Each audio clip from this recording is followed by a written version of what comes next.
এই যে ডক্টর মোহাম্মদ ইউনূস আমাদের লিডার, উনি যে আমাদেরকে জাতীয় ঐক্যের আহ্বান জানিয়েছে, ওনার আহ্বানে আমাদের সাড়া দেওয়ার দরকার আছে না নাই? রাজনীতিবিদদের যে ডাকছে, খুশি লাগে নাই আপনার? আলেমদের ডাকছে, খুশি লাগে নাই? আলহামদুলিল্লাহ বলবেন না? আলহামদুলিল্লাহ, সবাইকে ডেকেছে, ঐক্যবদ্ধ করেছে। আমরা ঐক্যবদ্ধ থাকতে চাই, আমরা ঐক্যবদ্ধ জীবন চাই, আমরা আর কাদা ছড়াছড়ি করতে চাই না। রাজি আছেন সবাই? আল্লাহর আনুগত্য করো, নবীর আনুগত্য করো, কিন্তু খবরদার নিজেরা নিজেরা বিরোধে লিপ্ত হইও না, নিজেরা নিজেরা মারামারি করো না, তাহলে তোমাদের শক্তি কমায় দিবে কে? ফাতাফশালু, তোমরা সাহস হারাবা, ওয়া তাযহাবা রিহুকুম, তোমাদের শক্তি কমে যাবে, পাওয়ার কমে যাবে। তাহলে আমরা যদি নিজেরা মারামারি করি, আমরা নিজেরা যদি বিচ্ছিন্নতায় লিপ্ত হই, আমরা যদি মতানৈক্য করি, তাহলে আমাদের শক্তি কমে যাবে, ঠিক কিনা? আমরা শক্তি কমাবো। আচ্ছা, ছোট্ট একটা বাঁশের কঞ্চি যদি আপনারা দেয়, পায়ের মধ্যে ধাক্কা দিয়ে ভাঙতে পারবেন না? এরকম বাঁশের কঞ্চি যদি 20টা একসাথে জোড়া লাগায় দেয়, ভাঙতে পারবেন? কথা বোঝে নাই মনে হয়। চিকন একটা বাঁশের কঞ্চি দিলে ভাঙা যাবে না? এরকম চিকনই 20টা বাঁশের কঞ্চি একসাথে লাগাই দিলে ভাঙতে পারবেন?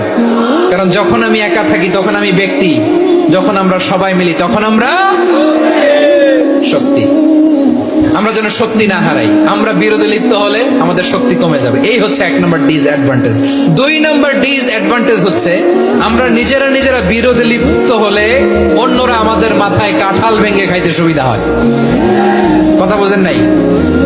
আমরা যদি বিরোধে লিপ্ত হই, তাহলে পরাশক্তিগুলোর সুবিধা, তখন আমাদের কাউকে দিতে হবে ট্রানজিট, কাউকে দিতে হবে সেন্ট মার্টিন, কাউকে দিতে হবে দেশের অর্ধেক। চিল্লায় বলো ঠিক কিনা? নিজেরা নিজেদের প্রবলেম সলভ করার ক্যাপাসিটি আমাদের আর থাকবে না। আমরা বিরোধ করব না, আমরা বিচ্ছিন্ন হব না। নিজেরা নিজেরা বিরোধে জড়ালে পরাশক্তিগুলো আমাদের মাথায় কাঁঠাল ভেঙে খায়। তখন ভারতের পিছনে দৌড়াতে দৌড়াতে, আমেরিকার পিছনে দৌড়াতে দৌড়াতে আমাদের জুতার তলা ক্ষয় হইয়া যাইবে। নিজেরা নিজেদের প্রবলেম সলভ করা যাবে না। আমরা যদি অন্যের পিছনে না দৌড়াতাম আর এই বিরোধকে থামাতে পারতাম, বাংলাদেশ আজকে যেখানে আছে তার কমপক্ষে 50 গুণ সামনে থাকতো। চিল্লায় বলেন ঠিক কিনা?